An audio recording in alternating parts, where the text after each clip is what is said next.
ഈ ആറ്റിറ്റ്യൂഡിന്റെ കാര്യം നമ്മൾ പറയുമ്പോൾ ഞാൻ പറയട്ടെ, ഇവർക്കൊക്കെ തീവ്രവാദി ആറ്റിറ്റ്യൂഡാണ്. ഇവിടെ വന്ന് പറയുമ്പോൾ തന്നെ ഞാനിങ്ങനെ അരുണാചലിൽ ഉണ്ടായിരുന്നു എന്ന് പറഞ്ഞാൽ, സാറേ അവിടെയൊക്കെ എല്ലാം ഈ തീവ്രവാദികളല്ലേ?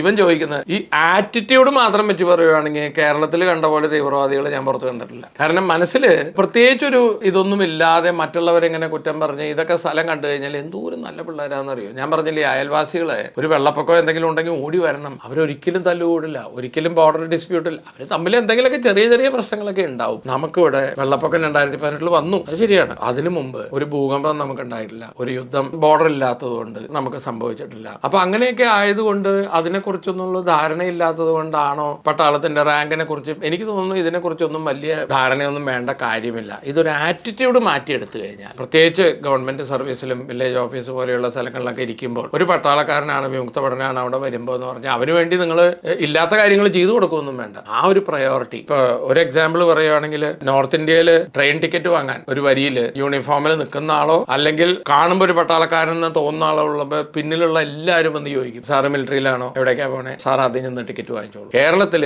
അഗൈൻ ഞാൻ പേര് പറയുന്നില്ല, തൃശ്ശൂരിൽ നടന്നൊരു കാര്യമാണ്. യൂണിഫോമിൽ നിൽക്കുന്ന ഒരാൾ, അയാൾക്ക് പെട്ടെന്ന് എറണാകുളം വരെ വരണമായിരുന്നു. അയാൾ എക്സ്ക്യൂസ് മീ എന്ന് പറഞ്ഞ് ഫ്രണ്ട് കയറിയപ്പോൾ അയാൾ ഹിന്ദിയിൽ പറഞ്ഞു, ഞാൻ മിലിറ്ററിക്കാരനാണ്, എനിക്കിപ്പോൾ പെട്ടെന്ന് പോകണമെന്ന് പറഞ്ഞപ്പോൾ ഞങ്ങൾക്കും ധൃതിയുണ്ട്, പിന്നെ പോയി നിൽക്കാൻ പറഞ്ഞു. ഇപ്പൊ അടുത്ത് നടന്ന കാര്യം എന്ന് പറഞ്ഞാൽ എല്ലാ പട്ടാളക്കാരെയും കൊണ്ട് മുമ്പിൽ നിർത്തി അവരൊക്കെ കഴിഞ്ഞ് തൃശ്ശൂരിലൊക്കെ എത്ര പട്ടാളക്കാരുണ്ട്? ആകെ 1-2 പേരേ ഉള്ളൂ. ഇതൊരു ആറ്റിറ്റ്യൂഡാണ്. അതിന് ഞാൻ എന്ത് വേണം? എന്നോട് തന്നെ ഒരു പോലീസുകാരൻ ചോദിച്ചിട്ടുണ്ട്, പതിവായിട്ടുള്ള അവരുടെ ചെക്കിങ്ങിന്റെ ഇടയ്ക്ക് ഞാൻ നിർത്തിയപ്പോൾ ഞാൻ കേണൽ പത്മനാഭനാണെന്ന് പറഞ്ഞു, അതിന് ഞാൻ എന്ത് വേണമെന്ന് ചോദിച്ചു. SI റാങ്കിലുള്ള ഒരു ഓഫീസർ.